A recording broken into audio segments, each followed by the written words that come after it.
Hello, everyone, and welcome to our Housing Focused Case Management online training. Today, your presenters are myself, Bila Lindner, and my colleague, Sasha Drozdova-Kane. We are from Home Base. Home Base is a nonprofit organization based out of San Francisco that provides technical assistance and training to San Mateo County HSA and housing and homeless services providers throughout San Mateo County. Today, as I stated, this is an online training, obviously, and we are both going to be providing this training from our homes. And so there may be a little bit of ambient noise in the background, hopefully not too much to distract you, but we just wanted to let you know that there may be some noises in the background that are not normal to training settings. So without further ado, we just want to go ahead and get started. So as I stated, today we are going to be providing an introduction to housing-focused case management. Particularly, how do you use housing-focused case plans to help your clients obtain permanent housing and remain stably housed once they are settled? So the bulk of our time together will be spent going step by step through the process of creating and implementing these plans. We are going to start by talking about how do you assess clients for their housing barriers and strengths. Then we're going to move on to setting goals and action planning. Then talking about supporting long-term stability for people once they're housed. And lastly, monitoring client progress as time goes by.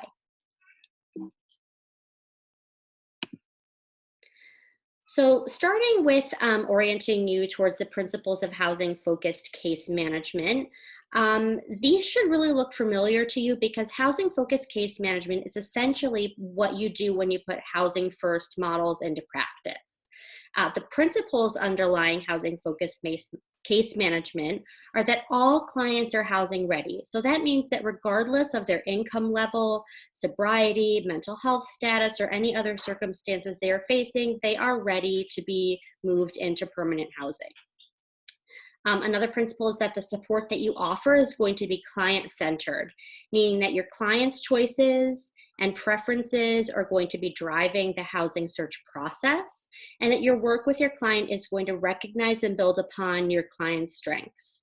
Also, your work with your client is going to be individualized and tailored to meet their specific needs, as well as flexible to accommodate any changes in their circumstances. As we know, things are always changing in people's lives, and so remaining flexible and able to respond is going to be really important to you in your work here. So what makes housing-focused case management different from perhaps other models of case management? Well, housing-focused case management asks you to really prioritize resolving your client's housing crisis by focusing all of your work with them on locating permanent housing. So rather than trying to help your clients solve multiple problems all at once, all up front, you're going to really prioritize moving them into housing as quickly as possible.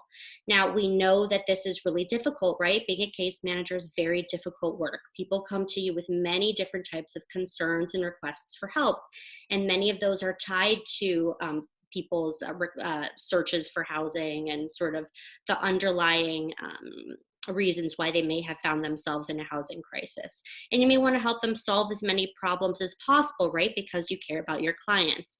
But housing-focused case management is really about making sure that you and your client remain sort of laser focused on stabilizing and permanent housing first and foremost. This is really important because research shows that people do much better at taking on some of those underlying major issues once they are housed. So housing them, getting them stable, and then sort of taking on some of those other issues that they may be grappling with. Well, how do I do this, you're asking? This is going to be really hard. Well, one of the tools that we are going to focus on today is using a housing-focused case plan to guide your work. Why is it important to have a housing-focused case plan? Because as we've discussed, this is very challenging, trying to focus people who have a lot of things going on in their lives on housing, and creating a plan will help make it easier. So housing-focused case plans really provide a roadmap for yourself and for your client breaking down the goal of obtaining permanent housing into small attainable steps to make the process more manageable. So otherwise, you're going to have just one big item on your to-do list, which is find an apartment, find housing. And that's really, really overwhelming because it's sort of an all or nothing goal, right? But having a housing focused case plan is going to break down all the different steps that it's going to take to get to housing. So this is going to do a couple of things. This is first going to help you and your client recognize all the smaller important accomplishments on the way that are going to happen, such as filling out housing applications and identifying new landlords. And recognizing these interim wins and accomplishments will really help motivate people to get to that ultimate goal. The plans also will break down the steps and set clear goals and responsibilities for everyone involved so that you know what you're working on at any given moment and why. And the plans will also sort of focus and limit you and your client's work by helping you identify and prioritize the specific housing tasks at hand, right? So instead of having a bunch of things to kind of all work on at once, you have one thing at a time that you're sort of focusing on as a next step. So again, just one of the main themes here is that these plans are really about helping you and your client narrow down your short-term goals and focus on what's really most important in the steps towards stabilizing them in permanent housing.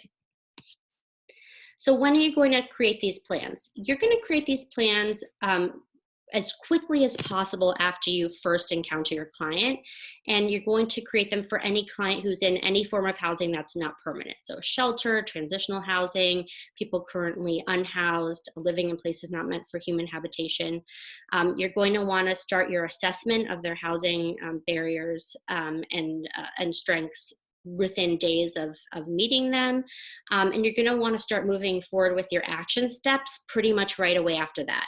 Now, obviously, there may be situations where your clients are going to need a little bit of time, right? Especially if they're in an acute crisis, for example, fleeing domestic violence or overcoming some immediate trauma. So obviously making some space for that to happen. But in general, you're going to want to move into this right away. So who develops these plans? Well, you're going to develop them with your client. And basically your client's job is going to be to set the goals, right? Because we're doing client-centered case management. So they're going to be setting the goals. Now, again, these are housing-focused goals. These aren't just general life goals, but specific goals around housing. And again, this is client-centered, this is a best practice, but it also just works better. When people set their own goals, it's what they want to do, not what they're told, and they're more likely to follow through on them. For case managers, what you're there to do is support them in following through on their goals. So checking in about problem solving, encouraging them, helping them celebrate some of those smaller wins along the way, and also sharing information about options that they might have or resources that they might not be aware of. Moving on to best practices around staffing options. So this is just something that we put in here to help you think about if your agency has space to hire both a housing specialist and a case manager, how you're going to be able to work in tandem together to provide housing-focused case management. Sometimes it's better to have one person do everything, do the housing, location, and the case management. Because then everyone's in the loop and knows everything that's going on. But if you are going to split those roles, then it's just going to be important for you to have a clear division of labor, such as the sort of options that we set out here, and also make sure that you have clear lines of communication. So now I'm going to hand it over to Sasha, who's going to talk about creating housing-focused case plans. So we're going to start walking through the steps involved in creating plans.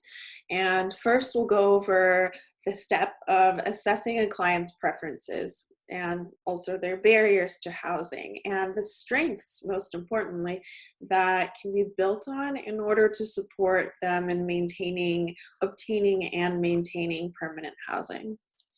After that, we'll move into the second step where we'll cover how to use a housing assessment to help the client establish housing-focused goals and to create action plans around these goals. The third step will focus on supportive services and the linkages to community and mainstream resources that'll be really the key to supporting the client's long-term stability. And the last piece that we'll cover today will relate to monitoring progress and adapting the plan to changing circumstances. Slide. So starting with setting the stage, you'll always want to begin the process by explaining what the client can expect from the relationship and the housing focused case management process, as well as the goals of the process. So I know that a lot of agencies have a million resources and referrals listed when clients walk in, for example, but an approach that would be housing focused would be considering making the information as housing focused as possible. So for example, top 10 things to look for in a lease, housing listings, etc. So these really seemingly small steps can do a lot to help educate clients on the links between some of the other issues, areas, and housing. So for example, yes, understanding and addressing your criminal record will help you with getting a job, but first it will help prepare for a landlord background check, that kind of thing, tying in every step into the housing focused process. Slide. So that brings us to our first checklist and a general word about checklists and why we love them. They're a great way to make sure that you're covering all of your bases. Even if the info seems basic sometimes, it can be hard to remember everything.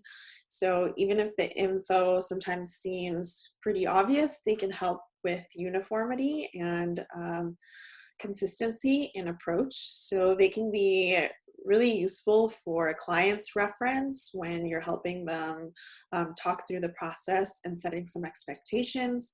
They can also make sure that programmatic policies and procedures are consistent and strong. So they might seem basic sometimes, but it's also hard to remember everything when you're juggling a million things. So that's why surgeons and pilots and a variety of professionals often use checklists. So we'll talk more about each of the points on this slide, but I just want to flag here the importance of digging deep with the client on the second point, their housing history and their preferences. This is definitely a place where good rapport and thoughtful conversation will go a long way towards case manager and client success. And we'll talk about that soon. Next. Asking about housing history helps understand what would be the ideal situation. So this is essential to the success of the housing search and the placement process. So this would be, the assessment would cover questions like what's worked in the past and what hasn't worked well for the client. Maybe did they do really well with a roommate before because they could split the bills? Did they break their lease because they had a dog or they smoked or they had guests too long? How much of this was a lease education issue? Also, information about whether they've had experience with subsidized housing can really impact the plan. Did they have issues paying rent? What were the challenges there? Have they had past conflicts with roommates or neighbors? And I want to flag the last bullet in particular. Does the client have any concerns about moving into their own place? So this isn't always commonly asked, but it can be really illuminating and can demonstrate if the client is afraid of any aspects of moving in on their own. Maybe they haven't ever lived on their own before, and asking this question can really help prepare you to support the client for success. Next. The assessment process will also want to get into client preferences because, as Byla highlighted, client preference is really what guides client-focused case management plans. And here we'll want to ask about any arrangements that the client would really prefer and their goals as far as where they want to live, anything they want to avoid. And I know that you already know that often there will have to be compromises. So it'll be really important to discuss the limitations due to barriers, whether it's the housing market or other barriers that exist, and also to focus the conversation with the client on what's most important and also what's negotiable. So thinking about pets and reasonable accommodations, proximity to family and friends. Some of these things may make obtaining housing a little more challenging, but they'll be crucial to actually maintaining stability in the long run. So here in particular, it's so important to be creative in discussing safety concerns for the client and the family members. So avoiding proximity to an abuser or a gang or other social conflicts and safety issues for their children. So of course, you may get questions from clients not wanting to live in certain areas where housing is available or rejecting certain units. And this is a part of the assessment process where motivational interviewing is key and can really support a decision-making process that ensures that the clients are really considering all the ramifications of their decision. So, this unit isn't forever. Is it okay for now? Is it okay as a stepping stone? Will this work for the time being? And then once we get your credit in line or some references, maybe the client can move. So those kinds of conversations here can really help have a productive planning process around the client's preference. Next. During the assessment, we'll also want to get at client strengths and barriers. This is the core of the housing assessment. And we've seen agencies use a variety of tools for this process. And I know that there are a lot of examples out there, but the one thing that we do recommend is having an objective assessment that's applied to every client, having a process that's consistent from client to client in terms of the kinds of questions that you're asking. And this is critical to keep the process concrete and focused because it ensures that case managers don't jump the gun or don't make any assumptions about what a client is looking for. And at minimum, the assessment should identify the things that are addressed on this slide. Next.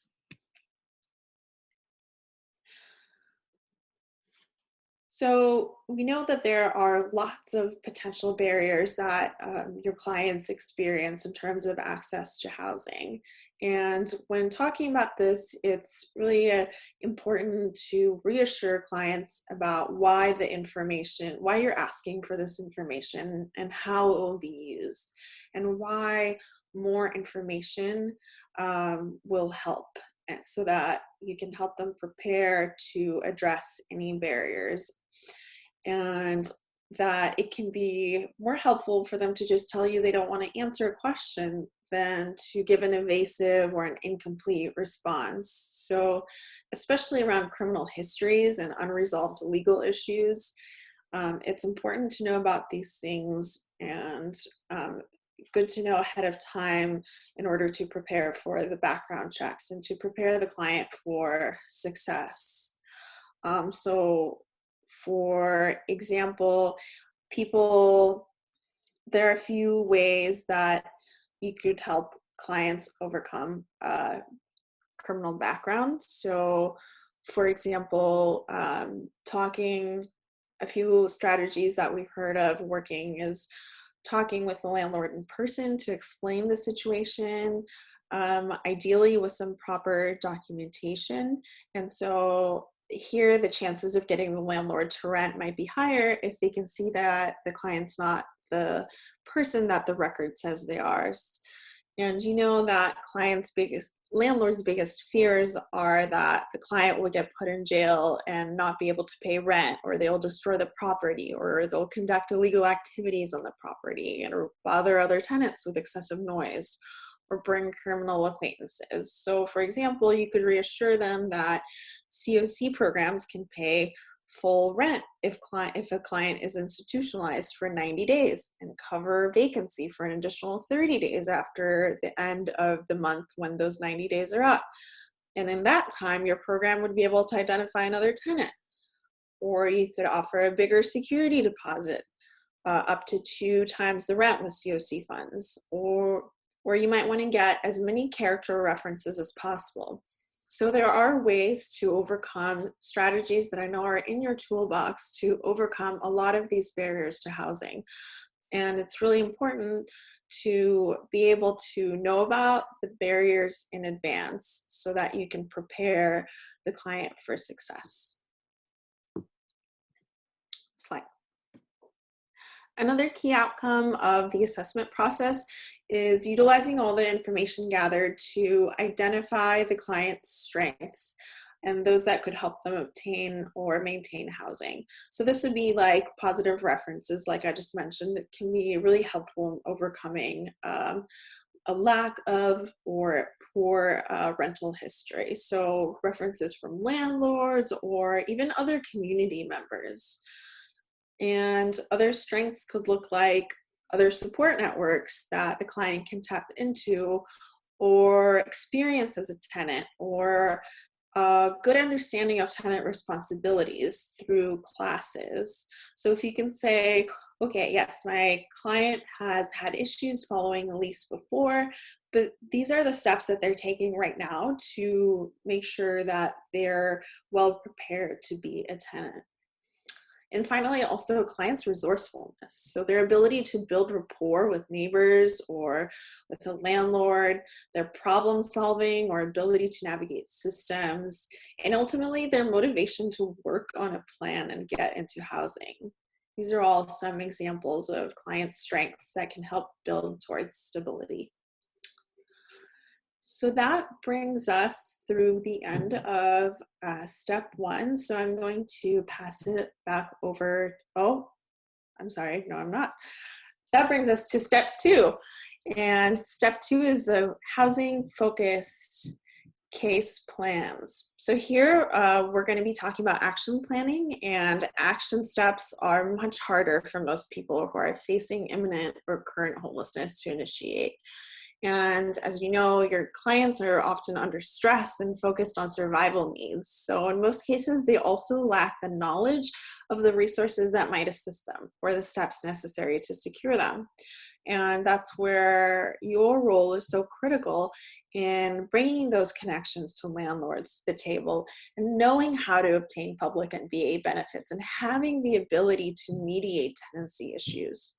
So the plan's action steps will include activities that will be completed both by your clients and those that you as the case manager will achieve. Slide. So this graphic is mostly just a 1, 2, 3 step representation of where housing focused case management goals should be headed. So in this regard, it's more of an arrow than a pyramid, but we kept the pyramid just to represent the importance of the bottom level to the stability of the rest of the steps. So we all have some version of this bottom level, right? It's our support system, it's our safety net, and the client-centered approach to housing-focused case management helps ensure that clients are building on this for themselves as they go. So if or when a crisis occurs way down the line, they have more resources and know how to respond. So on the goal development piece, you are using the assessment that we just walked through of the strengths and barriers to conduct a client-centered process to set goals related to obtaining housing, including resolving tenant screening barriers, meeting lease requirements, increasing or maintaining income, obtaining employment, developing budgeting skills, acquiring independent living skills, and addressing service needs for behavioral health issues that may cause barriers to permanent housing, reducing debt, repairing credit history, increasing independence. And ultimately, as we keep coming back to, clients have input and final decision making for all the goals and the action steps and the timelines. So effective motivational interviewing really becomes key. Slide. That brings us to the next checklist. And we'll talk more shortly about short and long-term goals. But one of the key takeaways here is to ensure that goals are achievable and don't exceed the client's willingness or ability, so that they don't just get overwhelmed and feel like quitting. So if, for example, if a client sees you as their case manager weekly during the initial stages of their participation in your program, then you'd want those action steps to be things that can be done within a week. And you'll just want them to be achievable in that short amount of time and limited to keep the client moving and make them feel that they're progressing and staying on track. Next.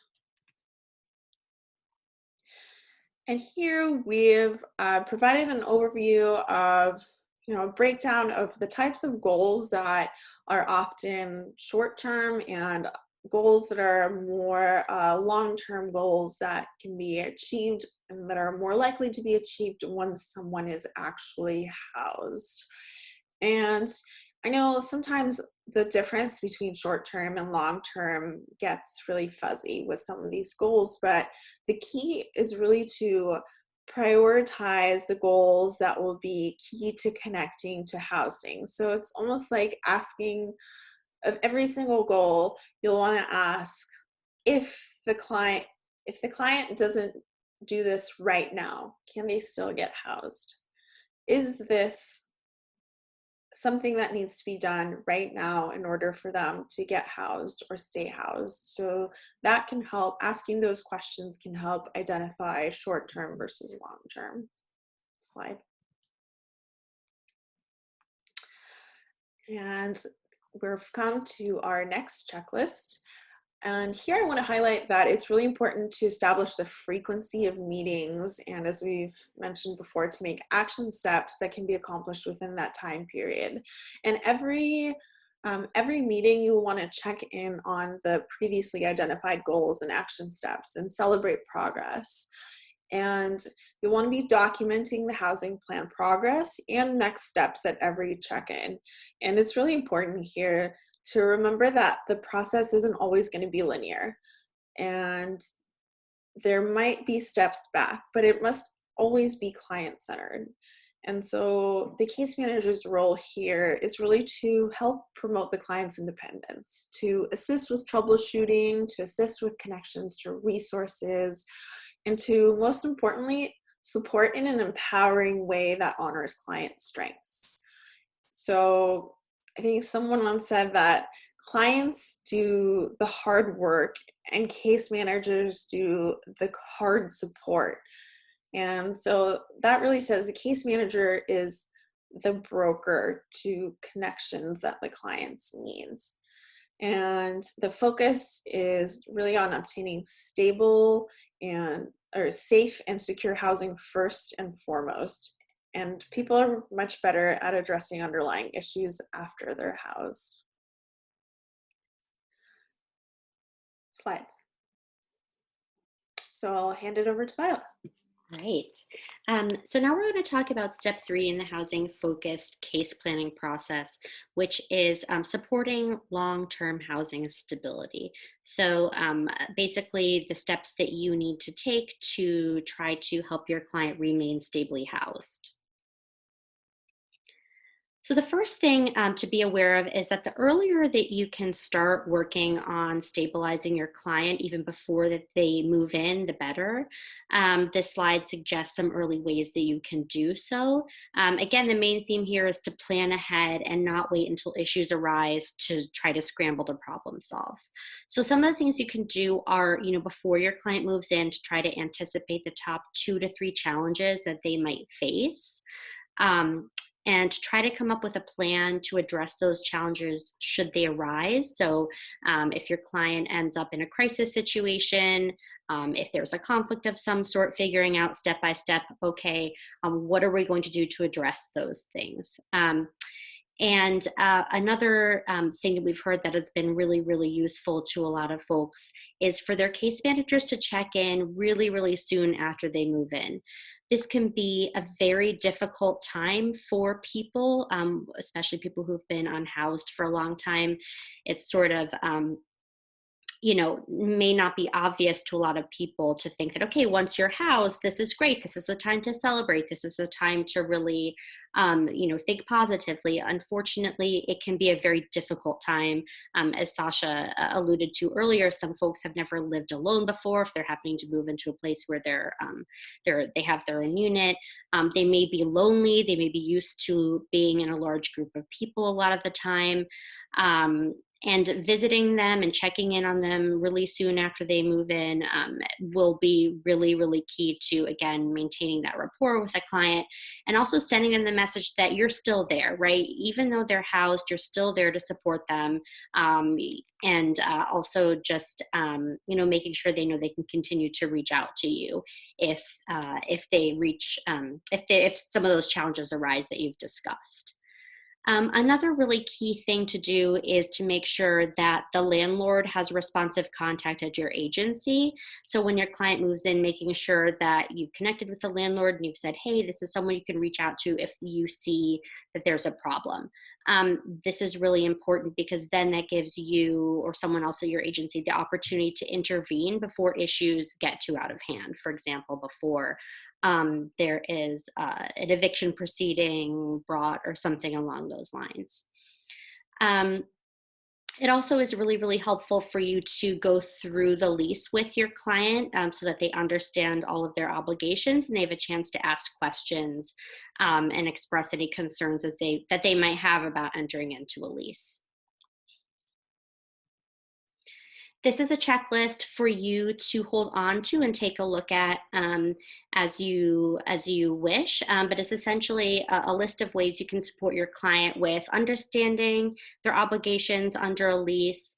Leases can be very difficult for anyone to understand. There's a lot of jargon in there. There are a lot of terms. So going through the lease with your clients, as I said before, to talk through some of the most important parts or some of the things you might think they might have some particular difficulty with complying with would be helpful. So this is just something for you to refer to. So how else can you support your client with remaining stably housed? A couple of additional ways that you can help them that I'm going to highlight are one, helping them increase their income or decrease costs will be really paramount, especially in rapid rehousing, where the ultimate goal is for them to take on the full amount of the rent. The second thing that's going to be really important that I would just call out is helping your client build a support network that will remain with them after you're out of the picture. No one is an island, and establishing a community in your client's new neighborhood and in their new home is going to be really, really key to making sure that they remain sort of emotionally and financially stable. This is just a little bit more information about ways that you can help build that support network that I just mentioned. Um, it sort of breaks down the two different types of resources that we tend to think of. The first one is mainstream resources, so the usual services we think of for clients, such as food pantries, legal aid, help obtaining benefits, help with transportation, things along those lines. And then there are community-based supports. So these are the supports that are going to be more localized, more personalized to your client's interests or needs, more socially based supports that can help them really make those personal connections, friendships, contacts with people to help them feel supported and connected when they're in their new place. And again, these are the resources that can really make the difference between someone remaining stably housed and not. So here's just some tips for linking your clients to these resources. Again, um, just going to highlight one top tip here that we've heard has been very, very useful, which is that if you can go with your client to the first meeting or appointment when you're connecting them with a resource, this is really, really huge. It's a really, really great way to try to make sure that that connection sticks. So it first of all makes sure that they make it to the appointment and that they've actually taken that first step. It keeps you in the loop so that you know sort of what happened at that meeting or that appointment. It helps you, again, build rapport with your client, showing them that you're there for them. And also it might help you learn more about the resource as well, just in the process of going with your client so that you can then possibly link someone else to it. This slide talks about some common barriers that you may face to helping your clients obtain public benefits. Again, public benefits are going to be a really, really important resource for your client to tap into to make sure that they are keeping their costs low so that they can put more of their money towards their rent. So again, this list might help guide you through some questions to ask clients to help them identify issues with obtaining benefits. One particular bullet that I just want to point out is something that I think a lot of people don't often think about or maybe aren't as aware of, which is that sometimes your clients will come to you with a little bit of a fear about accessing public benefits. And that may be for any number of reasons, but one of them might have to do with the fact that they have encountered an eligibility worker in the past who has lacked experience with working with people who have experienced homelessness. And so they may have felt shamed by someone working in a public benefits office or misunderstood. And so sort of helping identify if that's a fear that your client has or a concern in advance will help you then support them in getting the benefits that they need, either by going with them or perhaps just giving them some pointers and some tips for what they should do if they encounter issues. This is another checklist for you to hold on to. It's a checklist that can help you think through concrete ways you can help your clients overcome barriers to obtaining benefits. One thing I wanted to highlight here is that providing a place for your clients to store documents is huge. That can be a great help to your clients. A lot of people are afraid to keep their documents with them because they've had a history of having things stolen or lost. So providing a place for them to store things like application materials or copies or identification documents can make it easier for them to gather the paperwork they need. And it also provides an incentive to your client to come and see you and check in. So that's also an added bonus.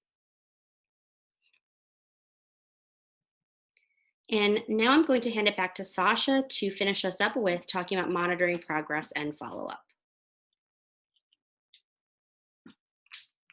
Great. I am going to move right into our checklist, our last checklist. And here we really want to highlight that this process will be ongoing and you'll find yourself needing to adapt it as progress is made or circumstances change. And as Bila highlighted, the best way to catch problems is early on.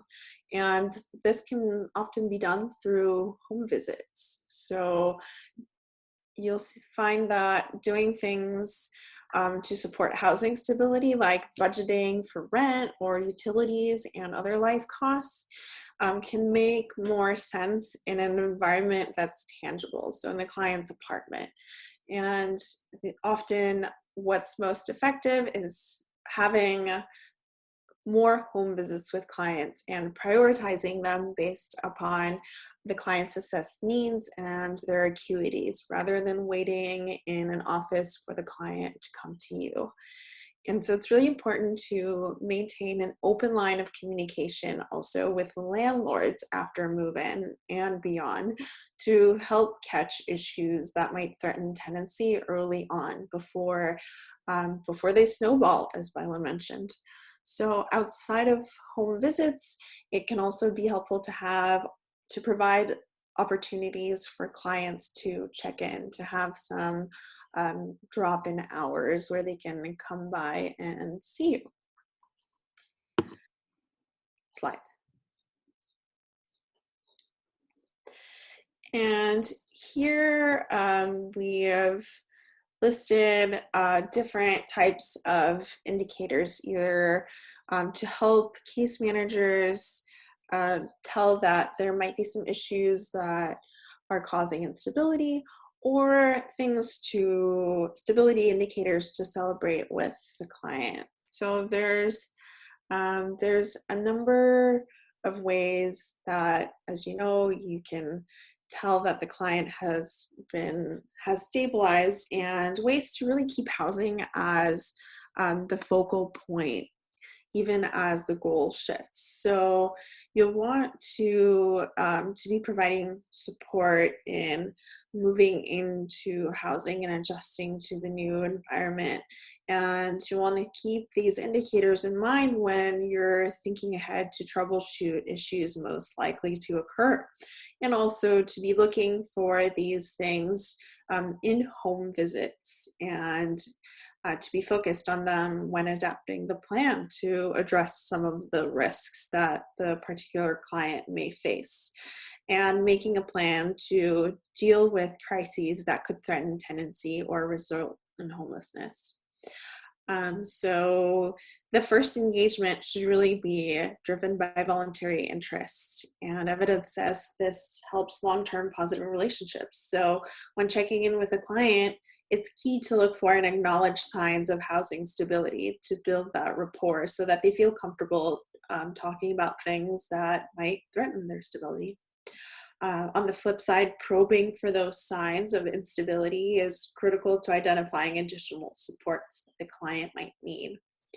And as I'm sure you already know, this will be a really client-specific question. So whether that's debt or high expenses or housing history or evictions or mental health issues and length of time housed, this will vary from client to client and from the time that they've spent in housing. Slide.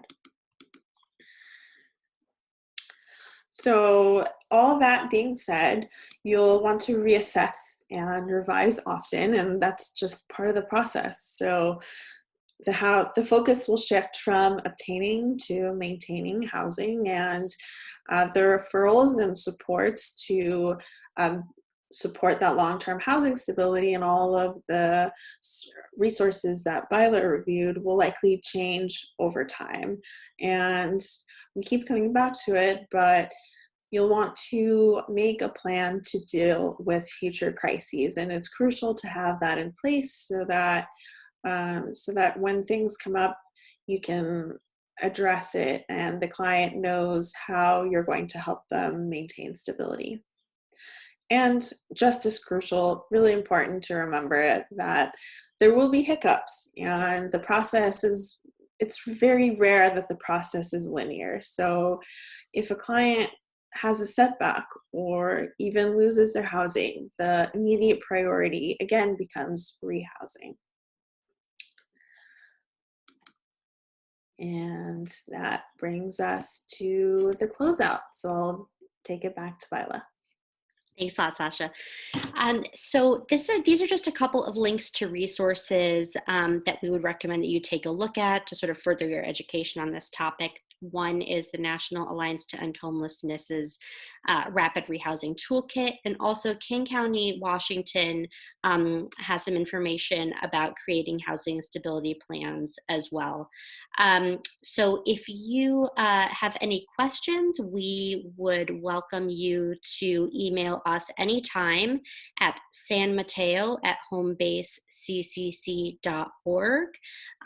We are here and available to answer your questions questions to provide more clarifications on any issues that this training has raised for you. Um, and once again, we want to thank you for the work that you do every day to help end homelessness in your community. And also, thank you for taking the time to join us. And take care, everybody.